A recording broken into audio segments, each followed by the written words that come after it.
Según Fuenmayor, la atención se da cuando el receptor empieza a captar activamente lo que ve, lo que oye y comienza a fijarse en ello o en una parte de ello, en lugar de observar o escuchar simplemente de pasada. Esto se debe a que el individuo puede dividir su atención de modo que puede hacer más de una cosa al mismo tiempo. La corteza prefrontal es una estructura muy importante para la ejecución y tiene que ver con la maduración cerebral, ya que los niños muy pequeños no tienen esa habilidad y cuando maduran la alcanzan.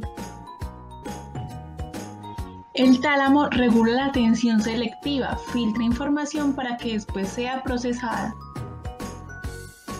El lóbulo parietal, gracias a su función en la atención, puede localizar estímulos específicos o particulares. Orienta y dirige la atención hacia los estímulos que intenta localizar y le proporcionan la información relevante.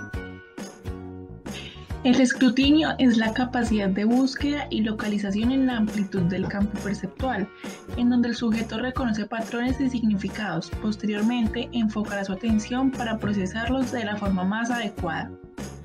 La atención focal es una selección del campo perceptual. Con este proceso se elimina o se reduce el resto de las sensaciones para facilitar la percepción del estímulo o estímulos relevantes.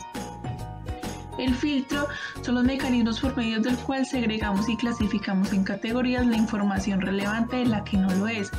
Con ello identificamos el suceso de importancia del amplio flujo de información que recibimos después de haber enfocado la atención en un grupo de eventos específicos. La capacidad de atención se refiere a la cantidad de elementos seleccionados que el sujeto puede atender a la vez para una actividad mental determinada. Y la atención simultánea es la capacidad para atender al mismo tiempo dos eventos de diferente contenido o dos características de un mismo contenido. Distractibilidad, incapacidad de mantener la concentración en un estímulo con respuesta rápida y sucesiva a varios estímulos, características del déficit de atención. Hipoprosexia, disminución de la capacidad de atención pasiva y activa, presente en el retardo mental y en la depresión. Aprosexia, incapacidad de fijar la atención, sucede en las intoxicaciones y las demencias. Hiperprosexia, excesiva atención sobre un estímulo determinado con incapacidad de responder a otros estímulos, se presenta en el trastorno de pánico. Perseveración, tendencia a permanecer en una misma actividad con gran dificultad para cambiar otro patrón de respuesta. Se debe a la alteración de la capacidad de desatender observando en los pacientes con patología. Según Vilatuña, la sensación se entiende como un tipo de conocimiento directo e inmediato que da lugar a los estados mentales no proporcionales que transmiten información no conceptualizada y normalmente son causados por la estimulación de los órganos de los sentidos. El ser humano adquiere conocimiento del mundo a través de los sentidos.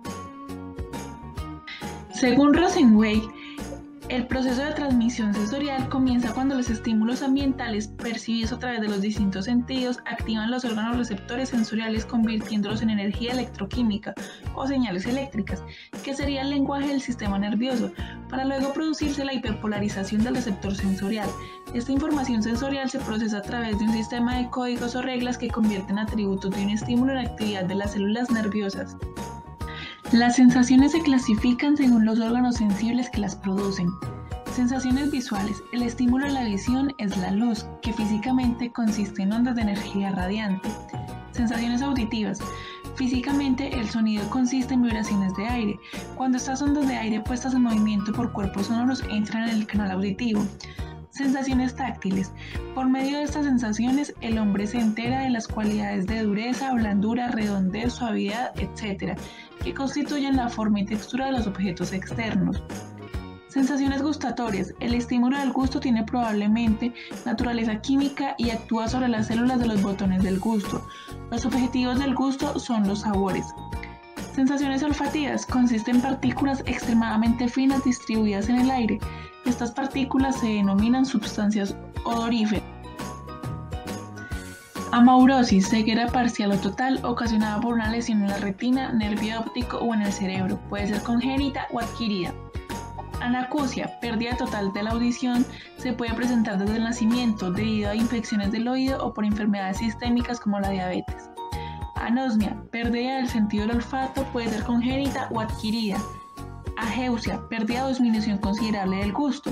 Se puede presentar desde el nacimiento, así como también se puede adquirir con el tiempo debido a alguna lesión en la mucosa bucal. Agnosias son trastornos en que la persona se vuelve incapaz de identificar o apreciar la identidad o la naturaleza de los estímulos sensoriales. Normalmente la agnosia se debe a daños cerebrales o enfermedades neurológicas.